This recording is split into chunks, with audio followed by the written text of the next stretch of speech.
As it's the 31st of December, an update on my O-Gauge Great Western project Hadley Junction seems to be in order. If we start at the southern end of the layout, bear in mind this layout is inspired by Orr Junction between Gloucester and Chepstow on the western bank of the River Severn.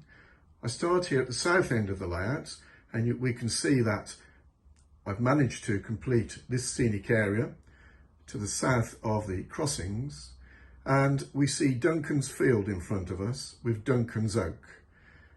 This oak tree has been built by Duncan Petford and given to me for the project, and I have to say it is absolutely superb. As we move round, the crossing gates have been installed, non-working, perhaps eventually they'll be made working, and the road's in place. And then most of the work in recent times has been focused on the area to the rear of the layout, the rear of the station building.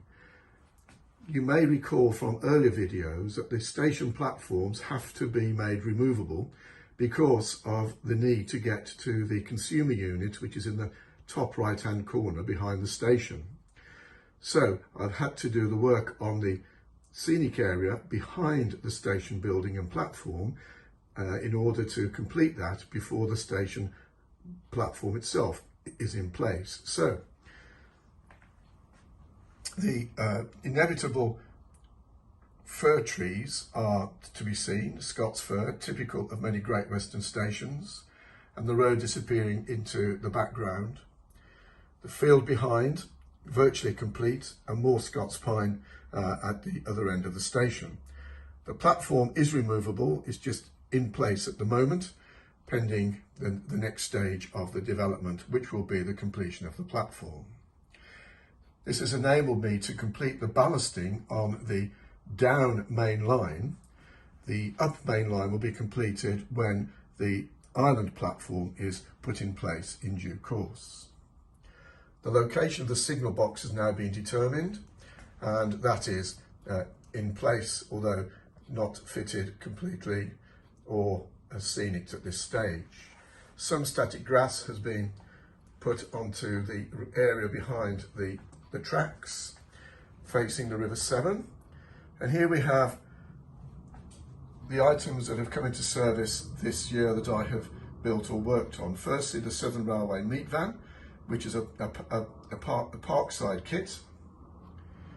Madras 440 Bulldog locomotive, bought damaged but refurbished and repaired and into service last February. And then 2048 and 060 2021 class saddle tank, which was DC and has now been converted to DCC, and a bit of work done on it to bring it up to standard. So as we move north along the layout, the site of the loco shed can be seen where the coal stave is. That is going to be based on a shortened version of the loco shed that was at Bullow Pill, just up the line about a few miles from Orr Junction. And then we come to the north of the layout. This is an area where Nigel Smith has been working. And in order to contrast with the southern end of the layout, although typical of the scenery in the area, you can see that we're going into a deep cutting. Some scenic work has been completed, still a lot to do.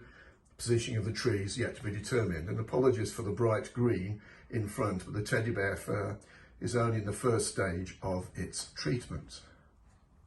The sheep, as you can see, are a little bit disturbed at the moment, but they will be positioned in due course.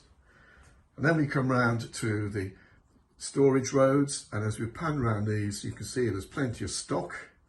I've also put a little bit more, some more storage tracks to display locomotives, etc. And the stock, not all out, but is certainly sufficient to give a good service on the layout. And it has been run over the Christmas period for the benefit of my grandchildren. So as we come back round to the south end of the layout, that's the update on Hadley Junction for this year. Hope you found it interesting. Happy New Year to everyone.